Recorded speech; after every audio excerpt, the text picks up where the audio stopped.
The Boundless Authenticity podcast presents to you the Portal to Ascension series. The Portal to Ascension conference will be held April 21st to 23rd, 2023 at Marina Village Conference Center, San Diego, California. After 3 years of a collective dark night of the soul, the Portal to Ascension conference is returning live and in person and is fully activated for the mission ahead of us all.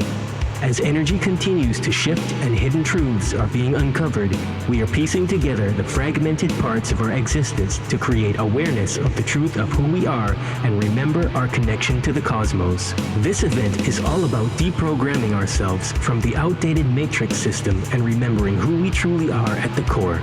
Discover ancient origins, uncover hidden truths, and recover your true identity with guest speakers Alan Steinfeld, JJ and Desiree Hertok, Linda Moulton Howe, Robert Schock, Caroline Corey, Robert Edward Grant, Barbara Lamb, Michael Cremo, Ra of Earth, Adam Apollo, Neil Gar, Joan of Angels, John Block, Deborah Gusty, Michelle Anderson, Eric Rankin, Geraldine Orozco, Shareya Dharma, Laurie Wheeler, Torcum G, Lori Spania, Tangela, Jenna Layden, Sheila Seppi, Larissa Stowe, Fox Angeles, Stargate Experience, and Share the Light.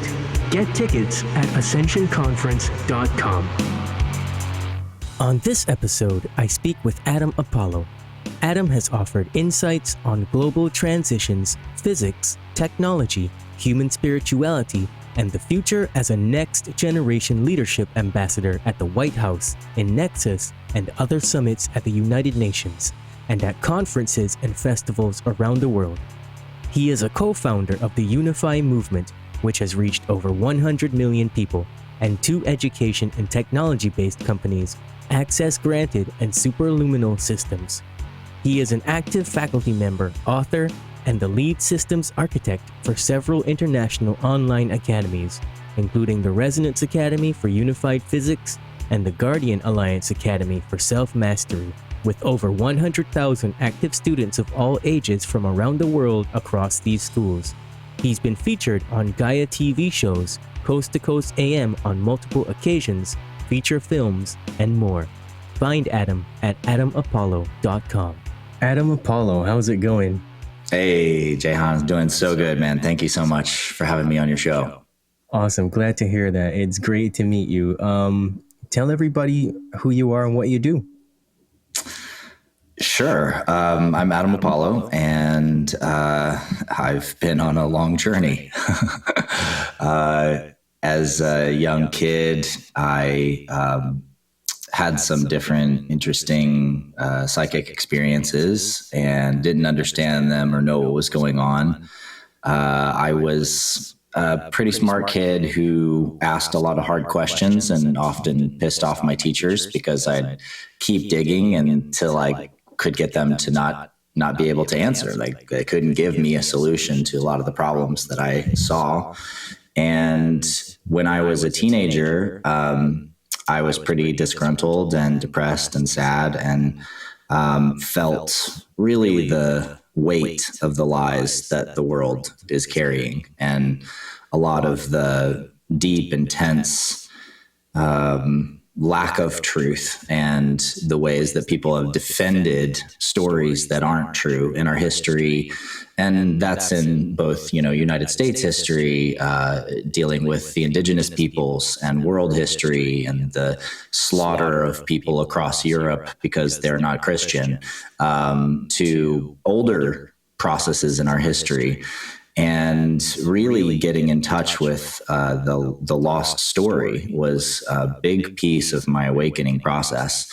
And then I discovered that I had a human energy body, and that I was able to work with a field of force around my body, tune into and become aware of things that I couldn't see or smell or touch directly with my hands, and began to practice working with this fundamental field of energy, and got essentially obsessed with theoretical unified physics and astrophysics and loop quantum gravity and string theory and special and general relativity to figure out why our science was missing this extraordinarily fundamental piece of understanding what it means to be alive, which is that we are this vibratory field in relationship to everything else all around us all the time. And that level of connection is just lacking from what we learn in school. It's lacking from the teachings we teach our youngest kids and our kindergartners. And I became deeply passionate about education and restoring awareness within the collective, within the planet, to help people get back in touch with this fundamental nature of the soul and the energy body and the spirit and our connection to all things. And so since then, I've been on many journeys. I helped organize 2 prayer runs for world peace. I was a speaker for the International Symposium on Digital Earth, which then got me to be a speaker at the White House and then United Nations. And I've built different companies around education and around how we can become more conscious as beings and as stewards of our planet. Which leads me to now. And I currently am building a 3D social operating system designed to gamify regenerative impact, because I'd love to convert all of the workforce that does TaskRabbit and Uber and Lyft, all the people that don't want to do the 9-to-5 job, but want to do something good and want to make some money doing it, to get them paid to do arts and education and plant community gardens and clean up rivers and restore the earth. So that's the big mission at the moment. Wow. I guess my next question then is unpack that concept for us, because that sounds fantastic. It sounds like something that the world really would benefit from at this point. Yeah, absolutely. Well, I think in my experience of connecting, especially with, younger people who are in college and in high school, that work at my gym, for example, or the gym I used to go to in Boulder, like this one guy, for example, he'd always be like, yeah, I really want to get, a jump start to my entrepreneurship and to, doing something really good in the work world, but I don't know what to do because, I'm a college kid, and essentially, like, there's not really a lot of great jobs. Like, I could work at the Thai food restaurant, or I'm working now at the gym, and I got a side hustle, on this thing. And none of that really gives me any credibility to get a good job. And I dealt with the same thing. When you're young like that, it's kind of like fake it to make it. And in a really real way, on my first resume, I remember, I had a job as a dishwasher. And so I put down on my resume that I was a hydro-ceramic technician at a cafe. And it was meant to be funny, like as a joke, but also play off the idea that, like, how you perceive yourself and how you represent yourself is really important in terms of being able to, access certain jobs or certain people or certain, ways of being in the world. And so I struggled with this, and I can see people struggling with it now all the time. I don't know how to get to where I want to go to. And so part of the system that I'm designing and developing is really oriented around that, from the standpoint of, one, what are you interested in? What do you care about? Like, because there are a lot of things you could care about in this world. And a lot of people think, okay, well, I'm really into trees and forests, but I don't really have any money to help stop deforestation in the Amazon. I can't really donate, $100 of my income every month to, some people planting some trees, right? And I don't have time to go plant trees because I've got to, make enough money to pay my rent. And so therefore I've got to work at Uber, or I'm going to do this job at a gym, right? This is the basic, conundrum. We can't be charitable if we don't feel like we have extra money. And we can't, essentially be in service in big ways unless we have access to doing that. And access to doing that is right now people that do a lot of regenerative impact work, it is so much philanthropy. It's so much giving of your time and not getting back. And so I know a lot of like very poor, very active, farmers and philanthropists and people doing regenerative impact and not making any money from doing it. And so what we've done is we've created a circuit where essentially, one of the largest markets on the planet right now is called the digital products market. It's what everybody, even this podcast to some extent, probably unlocks some other digital product that you have. Like maybe you sell other videos online, or you have a course online, or, maybe you sell NFTs, or maybe you create music on the side, right? Any of those things, any kind of digital information that we share and that we sell to other people is considered a digital product. And it's like $1 trillion a year market. It's one of the most massive markets on the planet. And it's really just people exchanging creative work and creative goods with each other. Now imagine if everybody who's selling and buying stuff from each other online could simply say, well, you know what? Like, I really do care about trees. So I'd like to just, essentially allocate like 10% of all the things I sell to making sure that more trees get planted in the world. And I'm just going to set that on my products. Well, right now, that's kind of hard to do. You'd have to like split off that income, put it in a separate account, find a good charity, donate that money somewhere, and hope it does some good. If you've ever donated to the Red Cross, it's like a wing and a prayer. Like, okay, good luck. I hope it does something and doesn't end up in the 90% of the money that goes into the administrator's pockets, right? Like, I hope it actually gets to the ground.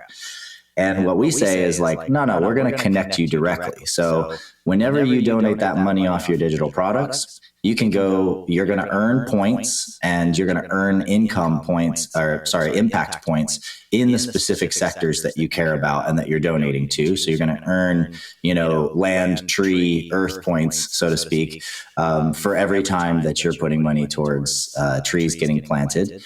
That money is going into a pool, and that pool is essentially connecting that money to specific projects on the ground.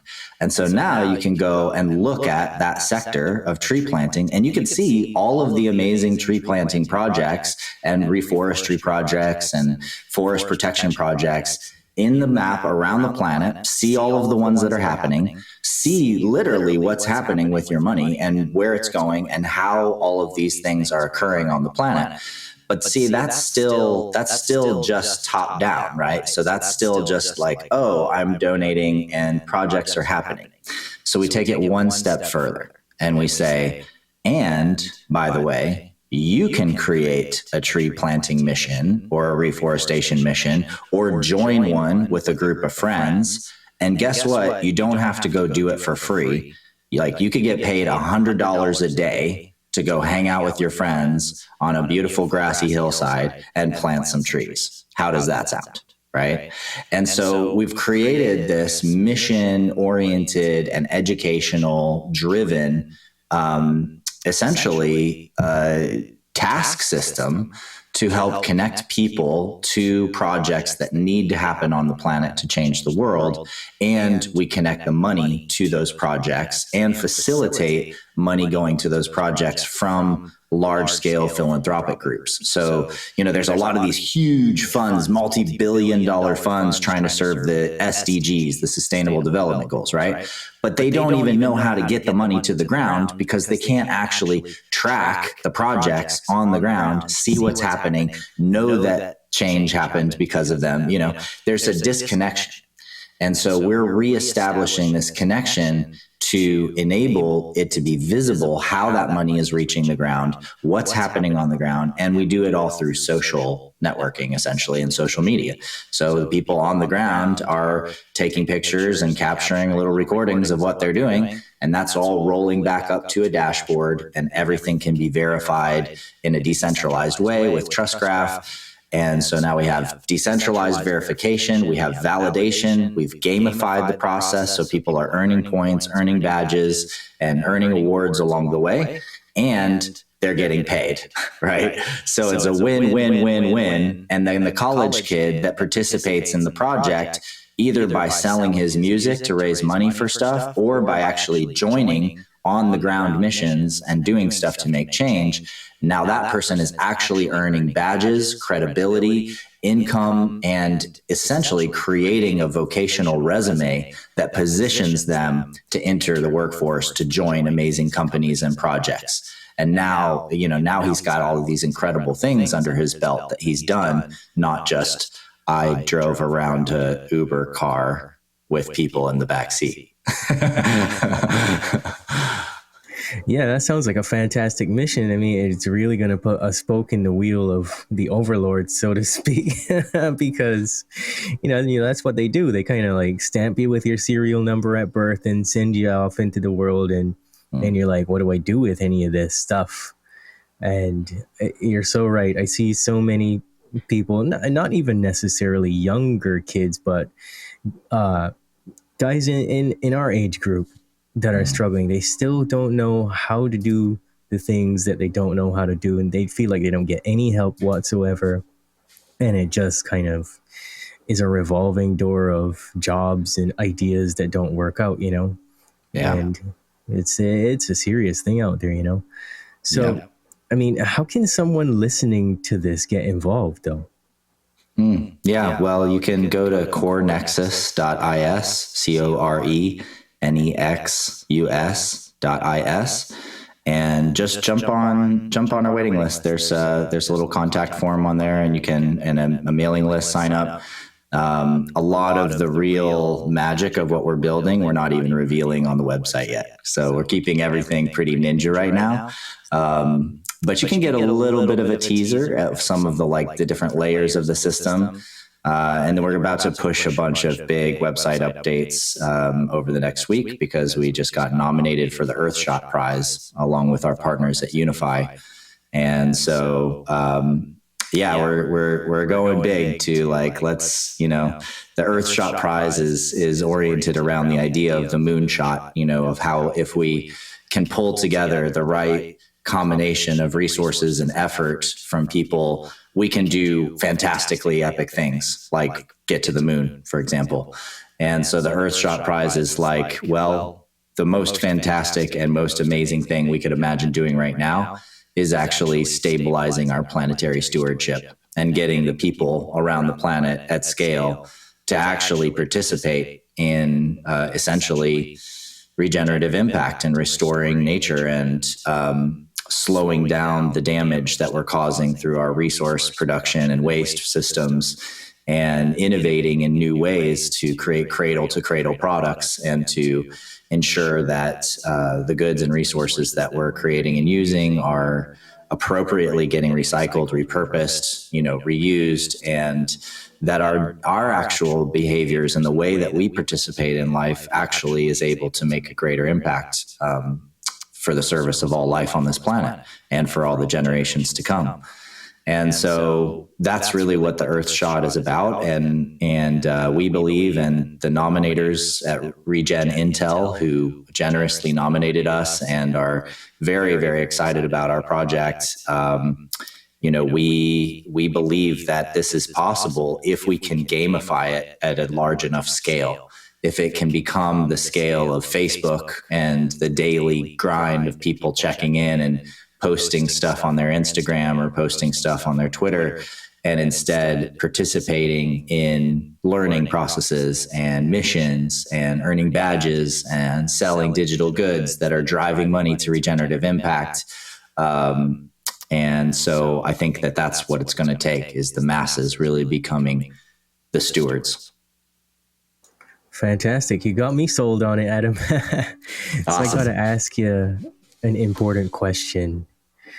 What was the biggest catalyst for spiritual growth in your life? Well, there have been many catalysts. I can say, as someone who feels like I've lived at least 10 lifetimes in this lifetime. I've gone through a lot of deep death and rebirth. And death and rebirth is, I think, really important. It's part of the journey and it's part of the process, because when we grow in significant ways and when we become aware of new aspects of ourselves, there's always some aspect of who we were before that dies. And there's a grieving process to that, as well as an integration process. And as we grow through our lives, we essentially have an opportunity to integrate more and more of who we have been throughout our whole lives, and see each of these parts of ourselves as roles that we can play, games that we can play. It's not that they're good or they're bad, they're just part of us. And yet we're moving from a state where maybe those parts of us dominated our consciousness and our behaviors to them being non-dominant, and we have a new dominant state. We have a new level that we've reached and way of living that we experience of ourselves and of the world each day. And so those, transitional moments, those really powerful transitional moments have happened to me through a variety of means. I mean, from early in my life, losing my stepmother in a car accident, and my stepbrother having been driving the car, and he lost his fiancée in the car accident. And, my dad's life being pretty shattered, and then having everything I owned, all my clothes and everything, stolen from me, and really having a massive reset in my identity. And then, realizing that, going through the sort of pain of realizing that the world's been lying to us all, like there's so many lies out there, and then discovering one fundamental key truth that's absolutely verifiable, that you can experiment with, that you can play with, that you can journey with, that is a missing piece, to that puzzle of what's really true and real in the world. And for me, that was the human energy body and the quantum plenum, so to speak, the vibratory field of life force that underlies all things. And then, of course, I realized eventually that that's been in science for thousands of years. It was called the ether. It's in all these ancient traditions. You call it great spirit, or prana, or ki, or chi, or vital force, or odic force, or you name it. Every tradition has a name for it. And yet somehow it was like missing. Why is this missing from my school? Like, why is this never once mentioned? And I'm like, going to be a sophomore in high school or junior in high school, right? It's like, how is that possible that something so present in traditions around the world could be completely missing from our education, and the fire that lights in us? So I think a lot of people go through these sort of popping open of discovery. They experience something. They feel their energy move for the first time in a profound way. They experience a Kundalini awakening. They experience something that they can't explain, a lucid dream that's so powerful, where they meet somebody else and it turns out that person was dreaming with them and they had a real conversation, things like that. And these are like sparks that open us up to new realms of information, but they also require that whatever we have believed to be true, some of that has to die and be broken down. And that can be a challenging process. And some people throw it all out the window and they just go with whatever they think is the next truth, right? So you start realizing, oh yeah, certain groups have been lying to us, or the government's been lying to us. And so I know that there's conspiracies that are true out there. And then the next thing you know, somebody seeds in their idea, seeds into their mind the idea that the earth is actually flat. And this is the greatest conspiracy of all time. And the sort of sensitive person coming out of the chrysalis of having completely dismantled and tried to break down what they believe is true in all kinds of ways, is now extremely vulnerable to this idea and goes along with it and doesn't have maybe the knowledge or the science or the critical thinking to actually be able to test the idea. For example, testing flight times in the southern hemisphere, for example. Like if the earth was flat, flight times in the southern hemisphere would be 3 to 5 times longer than they are. But instead, you can look at the distance in the northern hemisphere, you can look at the distance in the southern hemisphere on the globe, on the spherical earth, and you can tell the flight times are the same for the same kinds of aircraft, And so we have proof out the wazoo for things like the earth is a sphere. But this is why this moment, this transformational moment, is so tender, and it's so raw, because we have to question everything. We have to get down to the root of who are we? Why are we here? What is real? What is reality? Is it all just an illusion? And we can see this happening right now at this massive, incredibly collective level, right? The whole world, the masses are going through, wait a second, I don't know if the news is true. Wait a second, I don't know if what my president says is true. Wait a second, I don't know if any of these things are true. Like, we are breaking it down at a massive level. And you can even see in science and academia, you've got all of these leading edge physicists and scientists, and they're like, what I actually, based on our research lately, we think the whole thing might be an illusion. They're like verifying, ideas that are thousands of years old, that this is Maya and this is an illusion, and then, nothing is real and only consciousness is real. And we're actually getting those proofs out in quantum mechanics. But that's really the first stage of the spiritual awakening process. It's the realization that what you have thought was the truth in reality is not, that there is so much more to that, and the breakdown of those old ideas and beliefs. And then there's this sort of like foundling spark of a forge where you can actually begin to forge a new level of truth and a new level of understanding. But it requires a lot of discernment. It requires a lot of practice, a lot of discernment, and a lot of willingness to look at many different perspectives, not just one new perspective. Man, I am so glad you said that. I constantly harp on this point. Like, you don't have free will until you have all of the information. But what does all of the information mean, and what does that look like? Because you have to be willing to continue to dig and dig and dig for the rest of your life. Yeah. Nothing is set in stone. And the awakening of the entire planet requires people to kind of realize that nothing is set in stone. Even if something is a fact now, 10 years from now, it could not be a fact. And it could be a deep truth about yourself that you want to hang on to. And it just has to change because that's what's best for you. Yeah. And, as Whitley Strieber said, beliefs are walls and questions are doors, right? So. Yeah, Whitley's great. Yeah. So, we could go on and on forever about this, but I know you're a busy man. So I'm just going to ask you, you'll be speaking at the Ascension Conference in April, and where else will you be talking, and where can people find you? Yeah, well, if you're in the Los Angeles area this weekend, I'm at the Conscious Life Expo, which is actually already started yesterday. I'm going to be there tonight for the meet and greet of speakers. And then tomorrow I'm on George Norrie, the host of Coast to Coast AM. I'm on his panel at noon.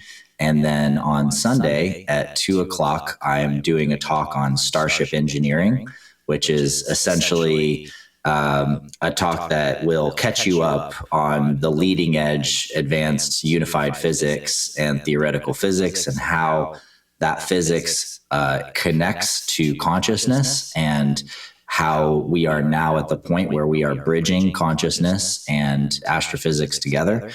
And then showcase how the insights that we can gain from these physics lead us to starship technologies, how to build them, what we have already built, and essentially what's it going to look like as we transition to being a interstellar culture in our lifetimes, which is coming very quickly. And, that's a change that's going to be, I'd say quite a bit more massive even than this, big AI blow up that's happening at the moment.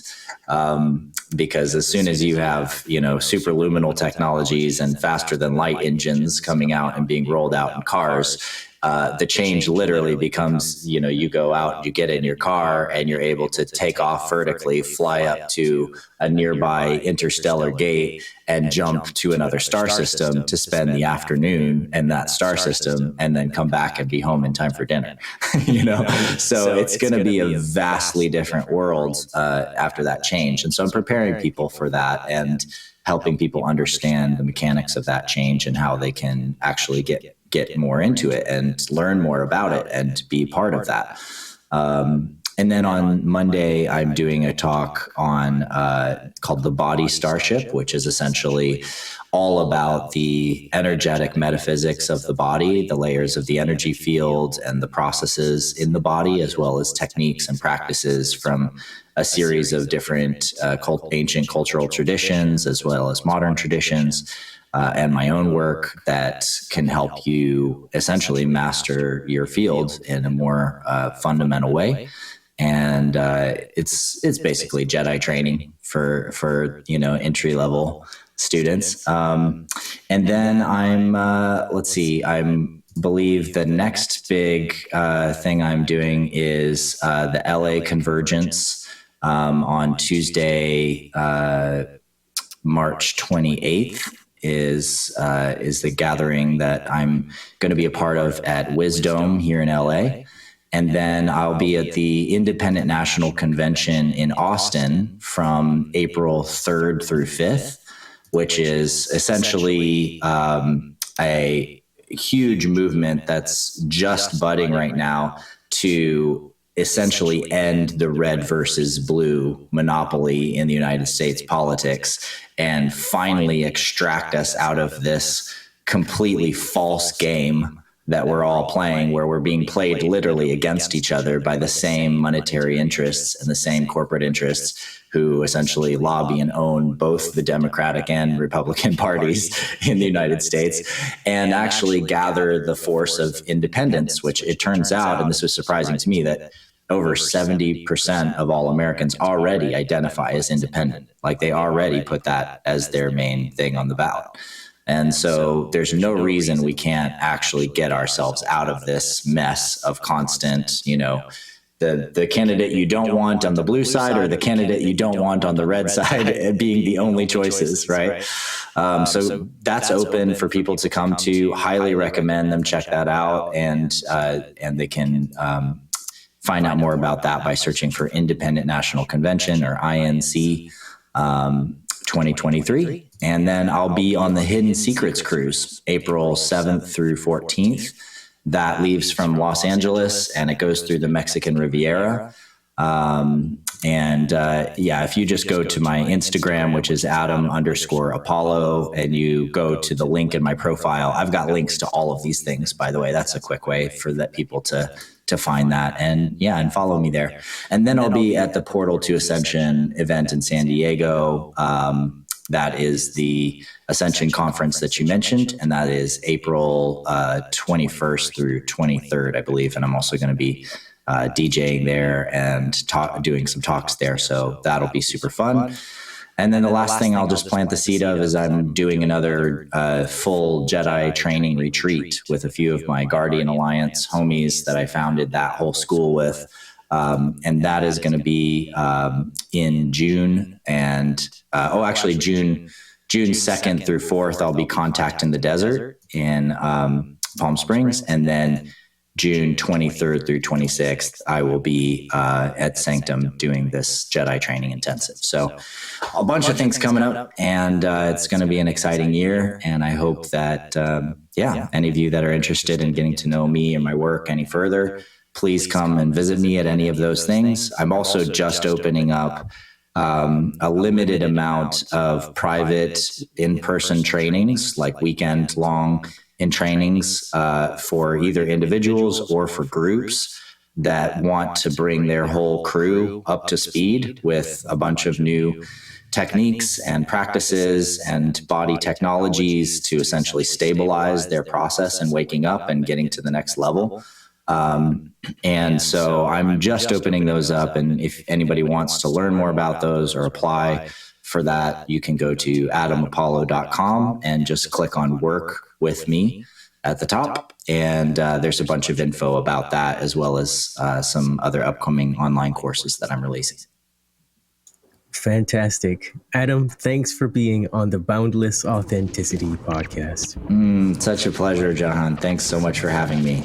You're listening to the Boundless Authenticity podcast, where we discuss everything related to the evolution of human consciousness.